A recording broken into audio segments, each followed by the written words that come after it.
la pollution, ça dépend de quelle pollution on parle. Pour les gaz, on va plutôt avoir des phénomènes d'irritation de la gorge, des parties supérieures, donc les yeux, le nez. Pour les particules, en revanche, elles ont été, notamment les particules issues du diesel, classées comme cancérogènes par l'OMS il y a 2 ans.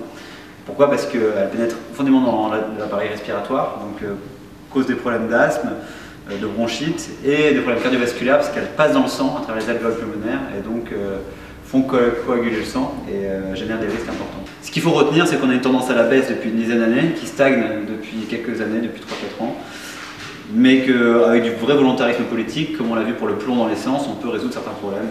Et c'est ça qu'il faut garder pour l'avenir, c'est qu'en agissant, on peut vraiment atténuer la pollution.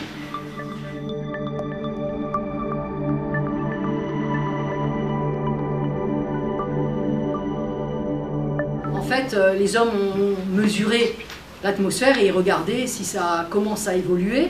Ils se sont rendus compte qu'effectivement, lorsqu'il y a une dépression, lorsque les pressions sont basses, en général, on a du plus mauvais temps que quand les pressions sont hautes.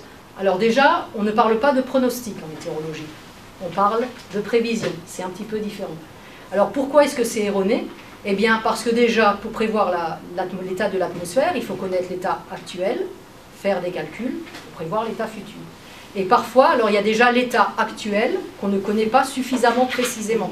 De la même manière, les calculs, ce sont des calculs très complexes, qui sont pas, je dirais pas approximatifs, mais on est obligé de faire quand même dans nos calculs des approximations, des petites simplifications, et ces simplifications amènent aussi des erreurs.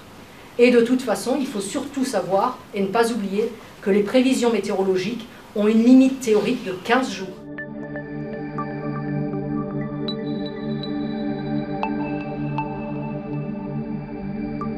Pour les avantages de l'éolienne, déjà c'est une énergie renouvelable.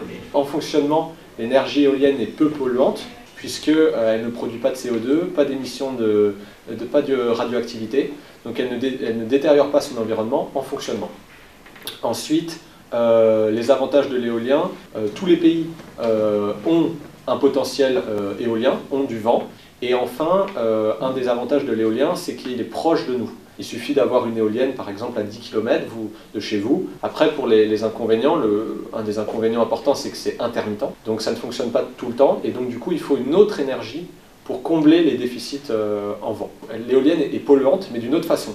Déjà, pour la construire, donc déjà, il faut utiliser des matériaux qui vont consommer du pétrole ou d'autres matériaux donc, qui vont polluer. Et ensuite, pour faire fonctionner, pour convertir l'énergie du vent en énergie électrique, il va falloir des aimants permanents très forts qui sont faits à base de terres rares et leur extraction est très coûteuse et très polluante.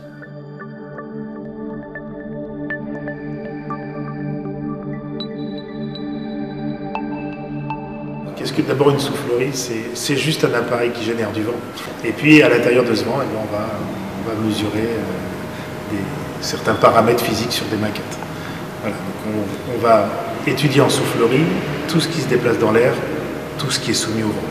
Ça donne quelque chose d'extrêmement vaste, hein. Tout ce qui se déplace dans l'air, c'est une voiture, c'est un avion, c'est un train, c'est un vélo, c'est un skieur, c'est tout ce qui est soumis au vent, ça va être un pont, ça va être un building, ça va être un radar. Il faut imaginer que Eiffel fait des premiers essais en déplaçant les objets dans l'air. Il se rend compte que c'est pas très commode, hein. Ça demande des installations qui sont lourdes, il fait ça à l'extérieur, quand il y a du vent ça perturbe ses essais, etc. Et il se dit qu'au lieu de déplacer l'objet dans l'air, on peut déplacer l'air autour d'un objet fixe. C'est de là que naît la soufflerie. Alors à l'époque, il y avait des choses qui existaient. Il faut savoir que celle-là, c'est la vraie première soufflerie moderne qui est construite. Elle fait un courant d'air qui est très, très propre, très laminaire. Eiffel développe avec la soufflerie aussi toute une instrumentation de mesure qui n'existait pas forcément à l'époque.